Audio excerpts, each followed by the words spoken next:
हमारे पास एक खातून मौजूद हैं, इनकी डिवोर्स हुई है, तलाक हुई है और तलाक के बाद अब ये दोबारा रिश्ता करना चाहती हैं। इन्होंने एक आईडी भी बनाई है, हमारी ऐप पे आप देख सकते हैं, ये आईडी है इनकी।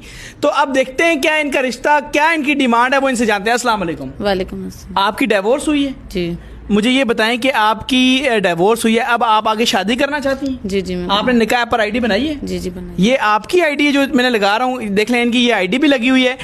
इनकी किसकी आपकी शादी निकाह ऐप से हुई है? मेरी कज़न की। ये हलफ उठा के मैं कह रहा हूँ कि इनकी एक कज़न का इन्होंने मुझे बताया आते साथ ही कि शादी हुई। हम बहुत सी वीडियो एडवर्टाइजमेंट के लिए बनाते हैं, जब मैं इस तरह का हलफ उठाता हूँ वो जेन्युइन होता है बिल्कुल।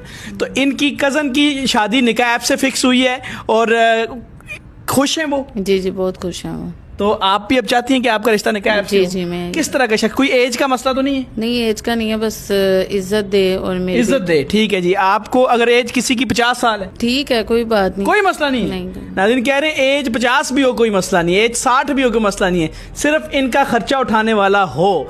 तो ये एक इनकी है और ये चाहती भी यही है कि कम उम्र वाले से शादी ना हो, बड़ी उम्र से हो। यही आती है ना जी यस। क्योंकि वो ख्याल ज्यादा रखते हैं। तो ठीक है जी, इन्होंने निकाह पर ये आईडी बनाई, आप इनको रिक्वेस्ट भेज सकते हैं। पाकिस्तान की तमाम बेटियों से मैं कहता हूं जो निकाह करना चाहती है निकाह ऐप पे आए, ज्वाइन करें, उनमें काफी आपको रिश्ते आएंगे। उनमें